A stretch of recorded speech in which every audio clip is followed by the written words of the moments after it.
welcome to my channel. I hope you all are doing fine. So आज हम class 12th का first chapter fundamentals of partnership start करने जा रहे हैं। तो सबसे पहले तो हमें पता होना चाहिए कि पार्टनरशिप है क्या। तो अगर हम प्रैक्टिकल लाइफ की बात करें तो उसमें 3 टाइप्स ऑफ बिजनेस होते हैं। सबसे पहला होता है उसमें सोल प्रोप्राइटरशिप, जो हम 11th क्लास में बहुत डिटेल में पढ़ चुके हैं, उसके पूरे अकाउंटिंग उसके बारे में। सोल प्रोप्राइटरशिप मतलब सिंगल ओनर होता है बिजनेस का।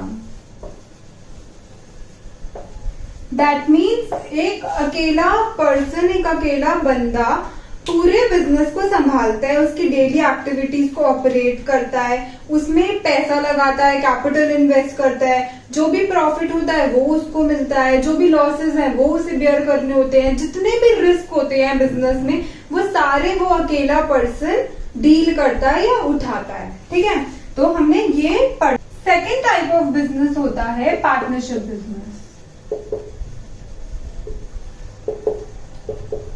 पार्टनरशिप बिजनेस वो बिजनेस होता है जिसे मोर देन 1 पर्सन संभालते हैं।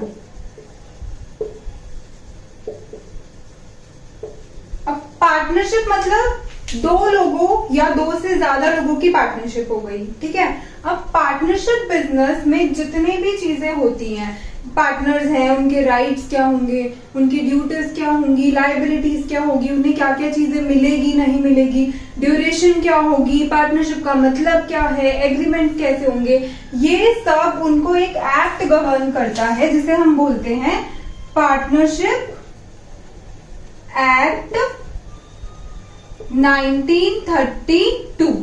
ठीक है, अब यहाँ पे एक मैं आपको उसके लिए भी क्वेश्चन बता देती हूँ जो आपके वाइवा में, इंटरनल वाइवा, एक्सटर्नल वाइवा में पूछा जाता है कि पार्टनरशिप बिजनेस में पार्टनर्स की मिनिमम या मैक्सिमम कोई लिमिट नहीं है, पर जो कंपनीज एक्ट है हमारा 2013 का, companies act 2013,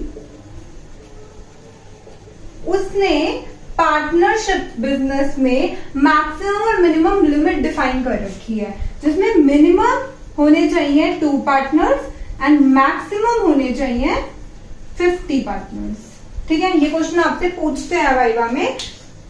although partnership act 1932 में मैक्सिमम एंड मिनिमम का कोई जिक्र नहीं कर रखा है, maximum and minimum number of partners का, लेकिन कंपनीज एक्ट 2013 के अकॉर्डिंग पार्टनरशिप बिजनेस के लिए मिनिमम 2 एंड मैक्सिमम 50 पार्टनर्स होने चाहिए। ठीक है, उसके बाद थर्ड है कंपनी। ये तो आप सबको पता होगा कि 2 टाइप की कंपनीज होती है, private companies and public companies. तो ये दोनों इसके अंदर आती है, प्राइवेट कंपनी और दूसरी होती है पब्लिक कंपनी। प्राइवेट कंपनी में मिनिमम होने चाहिए 2 मेंबर्स और मैक्स जा सकते हैं उसमें 200 members. And for opening a public company minimum होने चाहिए 7 मेंबर्स और मैक्स की कोई लिमिट नहीं है, अनलिमिटेड मेंबर्स हो सकते हैं। ठीक है, अब ये सब बताता कौन है? ये सब इनको बताता है कंपनीज एक्ट 2013, जो पार्टनरशिप की लिमिट बताता है वही कंपनी की लिमिट बताता है। अब ये 3 टाइप्स ऑफ बिजनेस आए क्यों? कोई बंदा सोल प्रोप्राइटर ही बन जाता, क्यों पार्टनरशिप आया? या जब पार्टनरशिप आ गया तो कंपनी क्यों आया? हर टाइप ऑफ बिजनेस के कुछ कुछ लिमिटेशंस हैं जिसे ओवरकम करने के लिए दूसरा टाइप ऑफ बिजनेस जन्म लेता है। जैसे सोल प्रोप्राइटरशिप की बात करें तो इसमें सिंगल ओनर है, वो ही सारी एक्टिविटीज संभाल रहा है बिजनेस की, उसे ही सारा जो भी प्रॉफिट है तो उसको मिल रहा है, रिस्क जो भी है वो बिजनेस का संभाल रहा है, कैपिटल भी पूरी अकेले वो ही इन्वेस्ट कर रहा है। अब एक इतना जो अकेला बंदा है वो इतना तो सेल्फ एफिशिएंट नहीं हो सकता ना कि वो इतनी ज्यादा कैपिटल इन्वेस्ट कर ले और फिर भी उसके बिजनेस को एक्सपैंड भी कर पाए, ग्रो भी कर पाए। तो इसी की इस लिमिटेशन की वजह से आया प्रोप्राइटर बिजनेस, क्योंकि प्रोप्राइटर में मोर देन 1 पर्सन होते हैं, उन्हें पढ़ा कि मिनिमम 2 या मैक्सिमम 50 तक जा सकते हैं। तो यहाँ पे सब अपनी कैपिटल इन्वेस्ट करते हैं, सबको प्रॉफिट एंड लॉस इक्वल बढ़ जाता है, सब मिलके अपने अपने इनोवेशंस, आइडियाज लेके आते हैं, बिजनेस को अच्छे से चलाते हैं, उसकी डेली एक्टिविटीज को संभालते हैं। तो ये इसी की वजह से पार्टनरशिप बना। अब पार्टनरशिप में भी एक लिमिटेड नंबर ऑफ तो है ना।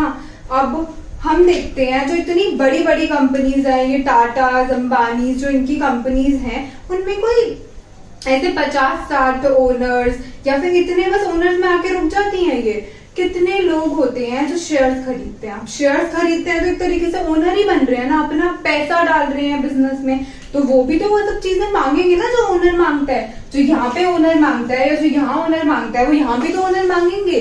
तो इसी की जो लिमिटेशन है कि एक तो इसमें 50 से ज्यादा लोग आ नहीं सकते हैं पार्टनरशिप बिजनेस में, और पब्लिक को शेयर इशू करके उनसे पैसा नहीं ले सकते हैं बिजनेस में। इसी की लिमिटेशन की वजह से कंपनी टाइप ऑफ बिजनेस आया।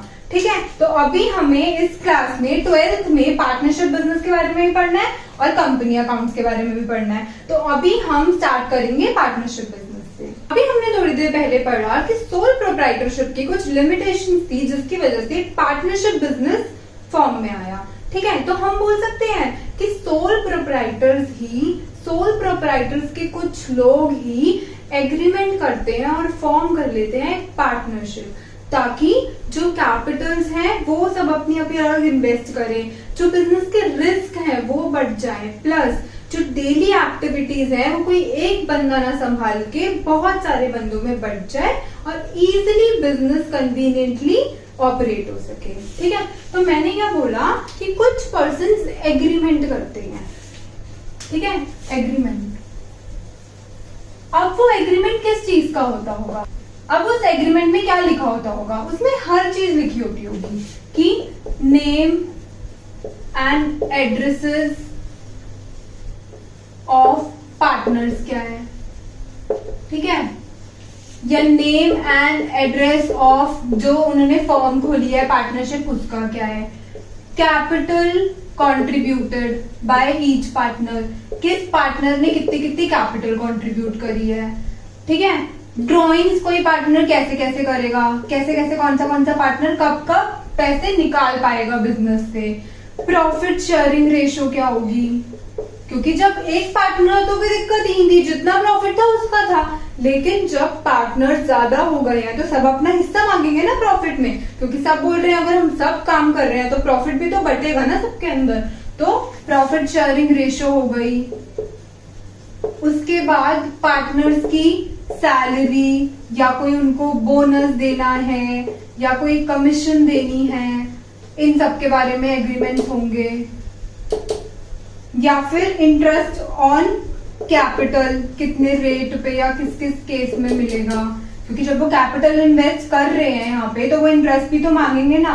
प्लस अब वो ड्रॉइंग्स कर रहे हैं तो बिजनेस भी उनसे इंटरेस्ट मांगेगा, तो इंटरेस्ट ऑन ड्रॉइंग्स कैसे होगा। ठीक है, टेन्योर क्या होगा पार्टनरशिप का।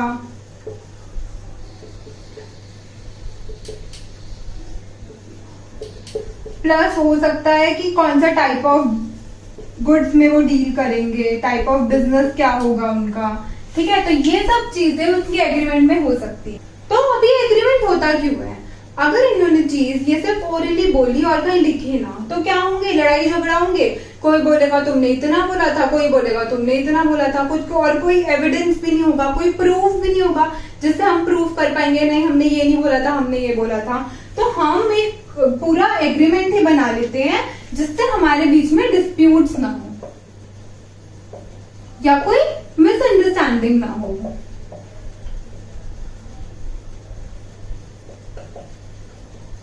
प्लस बिजनेस के जो पार्टनरशिप फॉर्म ऑफ बिजनेस है उसमें जितने पार्टनर्स हैं उन सबकी राइट्स क्या हैं, प्लस उनकी रिस्पॉन्सिबिलिटीज क्या हैं, प्लस उन सबकी ड्यूटीज क्या हैं, ये बहुत इजीली पता लग जाएगा एग्रीमेंट को देखते ही।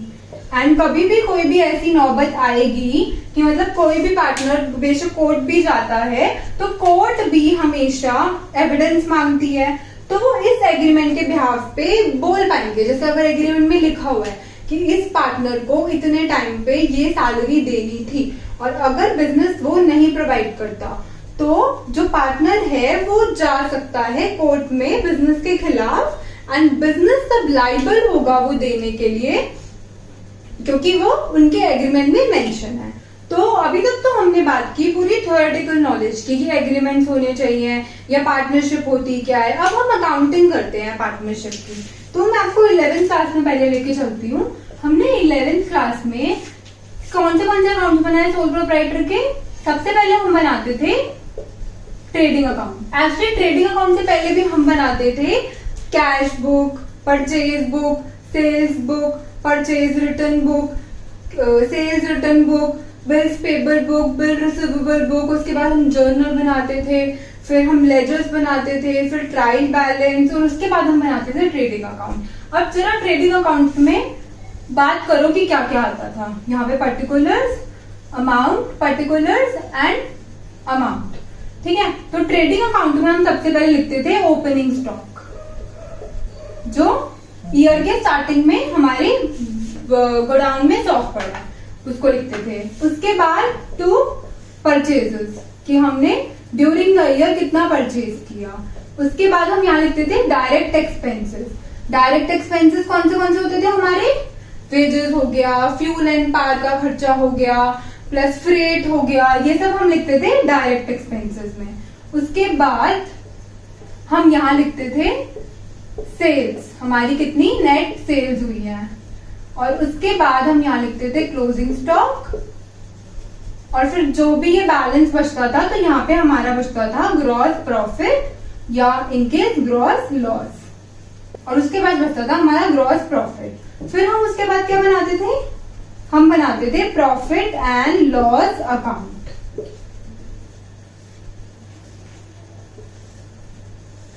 प्रॉफिट एंड लॉस अकाउंट में क्या करते थे? हम ये ग्रॉस प्रॉफिट को यहाँ ट्रांसफर करते थे बाय ग्रॉस प्रॉफिट। उसके बाद हम यहाँ पे सारे क्या लिखते थे? इनडायरेक्ट एक्सपेंसेस, जैसे सैलरी हो गई, या फिर एडवर्टाइजमेंट के एक्सपेंसेस हो गए, डेप्रिसिएशन हो गया, या हमें कोई ट्रैवलिंग एक्सपेंसेस है, स्टेशनरी का खर्चा हो गया, ये सब हम यहाँ लिखते थे इनडायरेक्ट एक्सपेंसेस के हेड के अंदर। उसके बाद जो बचता था वो बचता था यहाँ पे टू नेट प्रॉफिट।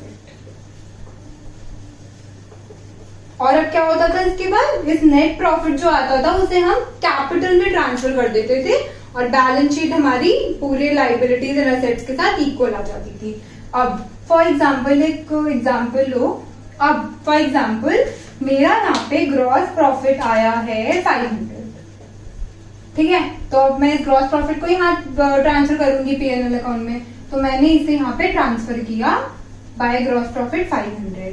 अब सपोज कि मेरे इनडायरेक्ट एक्सपेंसेस हो गए 200 के, तो मेरा नेट प्रॉफिट बचा 300। अब मैंने बोला अगर ये सोल प्रोप्राइटरशिप होता तो मैं सीधा इसके बाद बैलेंस शीट बनाती यहाँ पे बैलेंस शीट में, और जो भी यहाँ पे होता कैपिटल, उसमें इस जो भी कैपिटल है उसमें 300 रुपीज को प्लस कर देती, प्लस यहाँ पे वो कैपिटल आ जाती, और यहाँ पे मैं सारी और भी जो लाइबिलिटीज हैं वो लिखती, यहाँ पे सारे असेट्स लिखती, और मेरी बैलेंस शीट इक्वल आ जाती।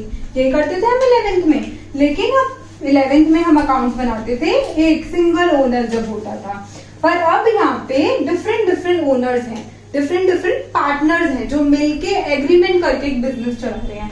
तो ये किसी एक पार्टनर का प्रॉफिट नहीं है, किसी एक जन का प्रॉफिट नहीं है, ये प्रॉफिट बंटना है, डिफरेंट पार्टनर्स में बंटना है। तो अब क्लास 12th में हम क्या करते हैं, ये सब 11th क्लास की बातें थी। अब हम क्लास 12th में क्या करते हैं, इस पीएनएल अकाउंट को एक्सटेंड करते हैं और बनाते हैं प्रॉफिट एंड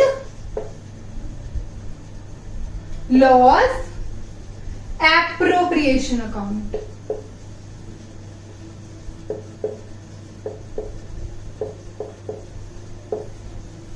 एप्रोप्रिएशन मतलब बंटवारा।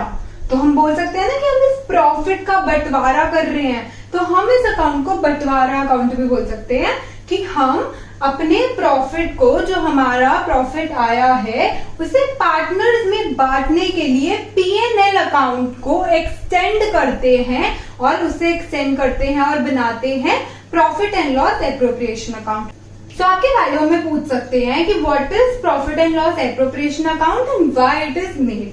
सो आपका आंसर होगा कि profit and loss appropriation account is an extension of या is an extended part of profit and loss account and it is made to divide profit among the partners. ठीक है, तो अब बात करते हैं कि profit and loss appropriation account बनेगा कैसे। हमें पता है कि ट्रेडिंग अकाउंट कैसे बनता था और प्रॉफिट एंड लॉस कैसे अकाउंट बनता था, क्योंकि ये हम प्रीवियस क्लासेस में पढ़ चुके हैं। अब हम पढ़ेंगे इस क्लास में 12th का फर्स्ट टॉपिक कि profit and loss appropriation account कैसे बनता है। तो एक नॉर्मल अकाउंट जैसे यहाँ पे debit side and this side is called credit side. उसके बाद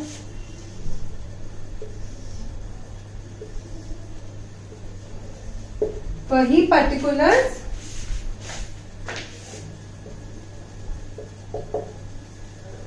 उसके बाद amount, then particulars and amount. तो सबसे पहले क्या होगा इस अकाउंट में, हमें क्यों बनाया है अकाउंट, प्रॉफिट को डिस्ट्रीब्यूट करने के लिए। तो सबसे पहले तो जो प्रॉफिट आया जो डिस्ट्रीब्यूट करना है वो ही इस अकाउंट में ट्रांसफर करेंगे ना। तो सबसे पहला जो काम होता है वो होता है net profit from the profit and loss account को यहाँ पे ट्रांसफर करना, क्योंकि हमें उसी प्रॉफिट को पार्टनर्स में डिवाइड करना है। इसी वजह से हम profit and loss appropriation account बना रहे हैं। तो सबसे पहला आइटम यहाँ पे होगा, अब वहां पे टू साइड पे था एंड ये एक नॉमिनल अकाउंट है, तो credit all the incomes and gains. तो जब यहाँ पे तो प्रॉफिट आ रहा है तो वो यहाँ पे होगा क्रेडिट। हम क्या लिखेंगे, बाय, कहां से आया ये profit, profit and loss account से। तो हम लिखेंगे प्रॉफिट एंड लॉस अकाउंट और ब्रैकेट में लिखेंगे नेट प्रॉफिट। ठीक है, कितने का था, 300 रुपीज का। तो हम यहाँ पे लिख देंगे 300। ठीक है, अब हमें क्या करना है, इससे बांटनी है इस प्रॉफिट में से डिफरेंट चीजें एंड एट लास्ट ये जो डिविजिबल प्रॉफिट बचेगा उसे पार्टनर्स को बांटना है। तो अब पहली बात तो एग्रीमेंट में जो लिखा हुआ है हम वो ही बांट सकते हैं। तो अब उनका एग्रीमेंट कहता है कि पार्टनर्स को सैलरी देनी है। ठीक है, उसके बाद उनका एग्रीमेंट कहता है कि पार्टनर को कमीशन भी मिलेगी।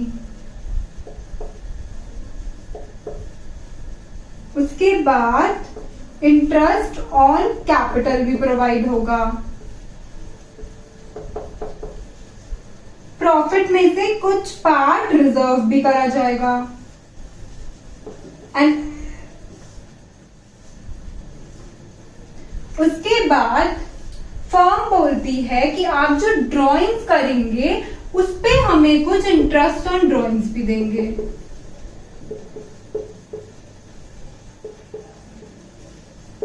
ठीक है, तो वो इस साइड पे आ जाएगा और यहाँ पे जो एट लास्ट प्रॉफिट बचेगा वो पार्टनर्स की कैपिटल अकाउंट में ट्रांसफर हो जाएगा। ठीक है, अब मेरी बात सुन, यहां से हमने नेट प्रॉफिट ट्रांसफर किया और यहां डाला। Profit and loss appropriation account एक नॉमिनल अकाउंट है। यहाँ पे जो भी चीजें उनके प्रॉफिट को कम करेगी या एज एक्सपेंस होगी बिजनेस के लिए वो डेबिट साइड पे आएंगी और जितनी भी चीजें उनके प्रॉफिट्स को बढ़ाएंगी वो सब आएंगी क्रेडिट साइड पे। सबसे पहली चीज हमने यहाँ की नेट प्रॉफिट को जो यहाँ पे डेबिट साइड पे था उसे उस साइड पे लेके गए, तो हमने उसे लिखा क्रेडिट साइड पे by profit and loss account और हमने यहाँ पे एक और चीज लिखी बाय इंटरेस्ट ऑन ड्रॉइंग्स। तो एक पार्टनर और ये है बिजनेस। पार्टनर एक बिजनेस में कैपिटल इन्वेस्ट करता है, तो बदले में बिजनेस से क्या मांगता है कि मुझे इंटरेस्ट दो। तो ऐसे ही जब पार्टनर बिजनेस से पैसे विड्रॉ करेगा तो बिजनेस भी तो उससे इंटरेस्ट मांगेगा ना। तो पार्टनर बदले में उस ड्रॉइंग्स के बिजनेस को इंटरेस्ट ऑन ड्राइंग प्रोवाइड करता है।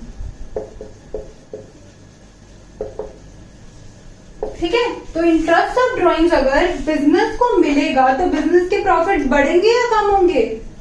बढ़ेंगे। और इसीलिए इसे आते हैं इस साइड पे, क्रेडिट साइड पे, क्योंकि इससे हमारे प्रॉफिट बढ़ जाएंगे। उसके बाद जब इन प्रॉफिट में से जो बिजनेस है वो पार्टनर्स को सैलरी देगा तो उनके प्रॉफिट्स कम होंगे या बढ़ेंगे?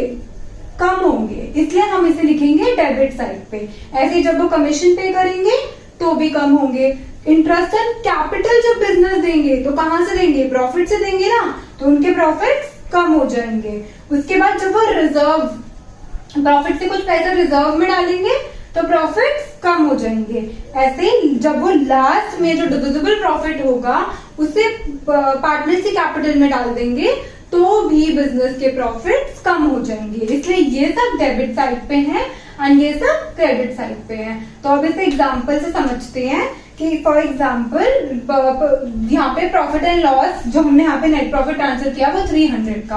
अब हमें पार्टनर्स को सैलरी देनी है। सपोज हमारे 2 पार्टनर्स हैं, Anju and Babita, A and B. ठीक है, तो हम पार्टनरशिप डीड प्रोवाइड करती है कि हमें सैलरी देनी है, तो हम कैसे लिखते हैं? टू सैलरी, उसके बाद ए कैपिटल अकाउंट और फिर बी कैपिटल अकाउंट।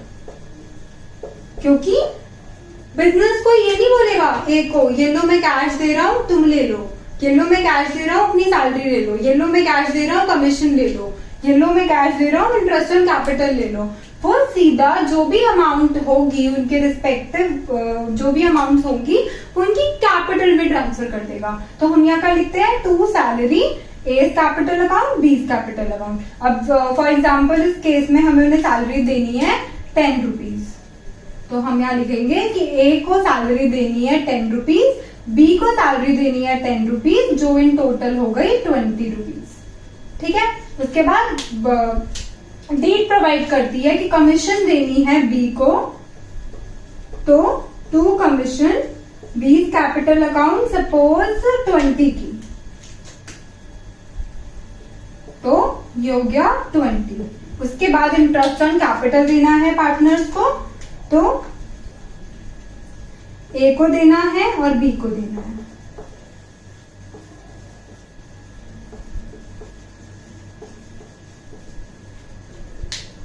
और कितना कितना अमाउंट देना है? फॉर एग्जाम्पल 30 एंड 20, तो मतलब 50 रुपीज का बिजनेस ने अपने प्रॉफिट से इंटरेस्ट ऑन कैपिटल देना है पार्टनर्स को। ठीक है, और उसके बाद एट लास्ट मैंने बोला कि बिजनेस की डीड में लिखा हुआ है कि कुछ पैसा रिजर्व में भी ट्रांसफर होगा। कहां से? प्रॉफिट से। तो हमारे प्रॉफिट कम हो जाएंगे, इसलिए हमने इसको लिखा है डेबिट में। तो हमने 10 रुपए फॉर एग्जाम्पल अपने प्रॉफिट से यहाँ पे देने हैं। उसके बाद पार्टनर्स ने ड्राइंग्स की, तो बिजनेस ने बोला कि मुझे भी इंटरेस्ट ऑन ड्राइंग दो, तो ए कैपिटल अकाउंट से इंटरेस्ट ऑन ड्राइंग गया और बी कैपिटल अकाउंट से इंटरेस्ट ऑन ड्राइंग गया। तो फॉर एग्जाम्पल 15, तो ये हो गया 50, ये हो गया 50 और यहाँ हो गया 100। ठीक है, तो अब इस अकाउंट को अगर क्लोज करें तो होगा 400 और यहाँ पे भी आएगा 400। तो अब कितना रह गया? 50, 60, 70, 80, 90, 100, यहाँ बचा 300। ठीक है, अब जो ये प्रॉफिट बचा है इसको हम बोलते हैं divisible profit. Divisible profit,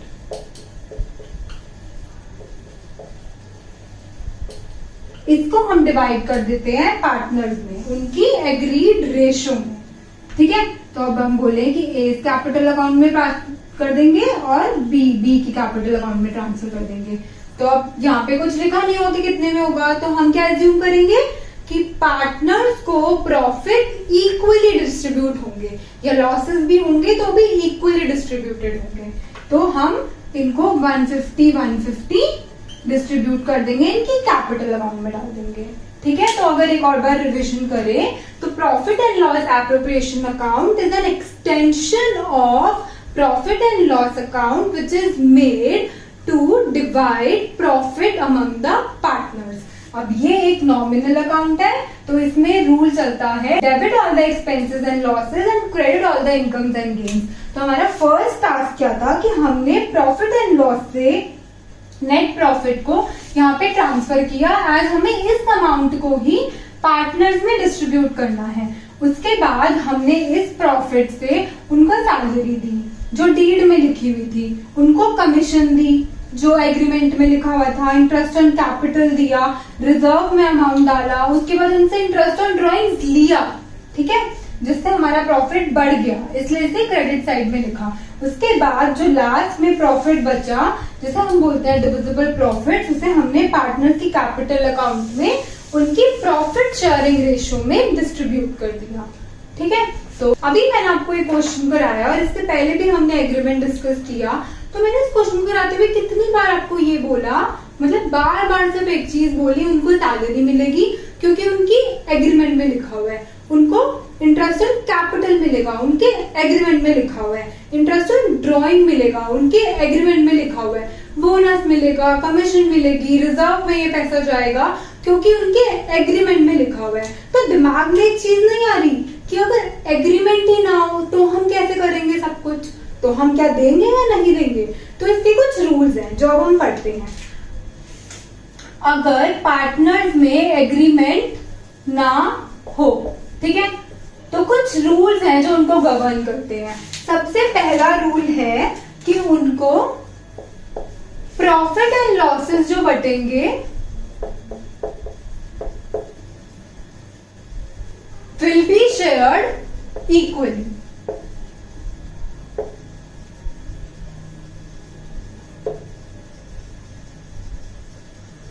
That is 1:1, या जितने भी पार्टनर्स हैं 1:1 या 1:1।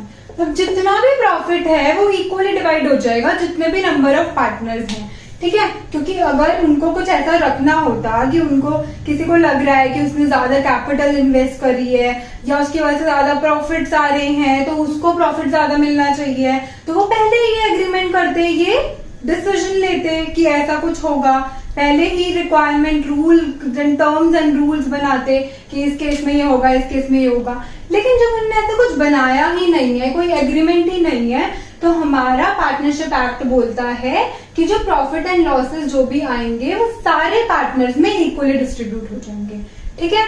दूसरा रूल बोलता है कि इंटरेस्ट ऑन कैपिटल किसी भी पार्टनर को नहीं मिलेगा, विल नॉट बी अलाउड,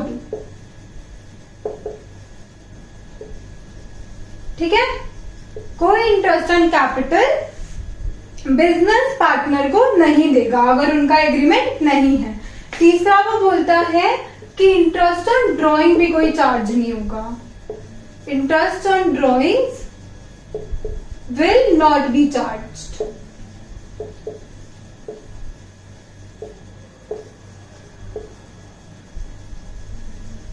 क्योंकि एग्रीमेंट नहीं है तो बिजनेस उन्हें इंटरेस्ट ऑन कैपिटल नहीं दे रहा, और बिजनेस अगर इंटरेस्ट ऑन कैपिटल नहीं दे रहा तो वो बिजनेस क्या उनसे इंटरेस्ट ऑन ड्राइंग्स मांग सकता है? पार्टनर देंगे उनको इंटरेस्ट ऑन ड्राइंग्स? नहीं। तो अगर एग्रीमेंट नहीं है तो profit and loss equal distribute होंगे, interest on capital business partners को नहीं देगा, interest on drawings partner business को नहीं देंगे।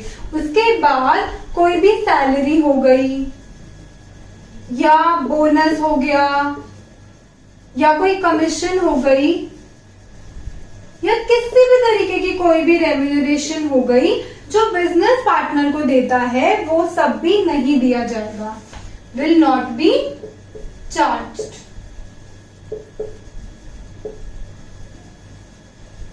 ठीक है। अब इसमें एक और पॉइंट है इंटरेस्ट ऑन लोन का, जो मैं अभी आपको यहाँ पे सिर्फ बता रही हूं, लेकिन अभी मैं इसको आगे डिटेल में बात करूंगी। अगर एग्रीमेंट नहीं है और किसी पार्टनर ने बिजनेस को लोन दिया है तो एग्रीमेंट ना होने के बावजूद बिजनेस पार्टनर को 6% पर एनम के हिसाब से इंटरेस्ट देगा। ठीक है, बस अभी यहाँ पे सिर्फ इसे याद कर लो, मैं आगे जाके इसे और लॉजिक से बता दूंगी कि क्यों देगा अगर एग्रीमेंट नहीं है। क्योंकि एग्रीमेंट नहीं है तो हमने उसे प्रॉफिट एंड लॉस भी इक्वली डिवाइड करे, इंटरेस्ट ऑन कैपिटल भी नहीं दिया, इंटरेस्ट ऑन ड्राइंग भी नहीं चार्ज करा उनसे, सैलरी बोनस कमीशन या कोई भी रेम्यूनरेशन नहीं है, कुछ भी चार्ज नहीं करी, तो एग्रीमेंट ना होने पे हम उनसे इंटरेस्ट ऑन लोन क्यों दे रहा है बिजनेस पार्टनर को। तो ये हम इसके बारे में आगे डिस्कस करेंगे। ठीक है, तो हमने ये भी पढ़ लिया। अगर हम आज की क्लास को सम अप करें कि पार्टनरशिप बिजनेस एक एग्रीमेंट होता है और उस एग्रीमेंट को हम बोलते हैं पार्टनरशिप डीड, जिसमें हर चीज लिखी होती है, क्या राइट्स, रिस्पॉन्सिबिलिटीज, ड्यूटीज होंगी पार्टनर्स की, प्रॉफिट कैसे शेयर होंगे, टेन्योर क्या होगा पार्टनरशिप का, प्लस इंटरेस्ट ऑन कैपिटल कैसे चार्ज होगा, इंटरेस्ट ऑन ड्राइंग्स किस रेट से चार्ज होगा, ड्राइंग्स वो कैसे करेंगे, कैपिटल कैसे लगाएंगे, ये सब। उसके बाद हमने बोला profit and loss appropriation account हम बनाते हैं, जैसे हम बोलते हैं बंटवारा अकाउंट, क्योंकि हम जो पार्टनर्स ने पूरा प्रॉफिट कमाया है with in the accounting period उसको डिस्ट्रीब्यूट करते हैं उनकी रिस्पेक्टिव कैपिटल्स में, इसलिए profit and loss appropriation account बनाते हैं, जो हमने उसमें पढ़ा था, जिसमें हम क्रेडिट साइड पे by profit and loss account से नेट प्रॉफिट डालते हैं और इंटरेस्ट ऑन ड्राइंग्स और जितनी भी चीजें हमें पार्टनर्स को देनी होती है जो एग्रीमेंट में लिखी होती है, माइंड एग्रीमेंट में लिखी होती है। अगर एग्रीमेंट में नहीं लिखी हुई तो हम उनको कुछ भी नहीं देंगे except for the interest of loan, जो बिजनेस देगा पार्टनर को अगर बिजनेस ने पार्टनर से कोई लोन लिया है at the rate of 6% per annum. ठीक है, सो आई होप आपको ये सब चीजें समझ आ गई हो। तो अगर फिर भी आपको कोई डाउट होता है तो आप कमेंट सेक्शन में कमेंट कर दीजिएगा, I will make sure to solve all your doubts. अब बाकी हम पढ़ेंगे नेक्स्ट क्लास में। Thank you so much.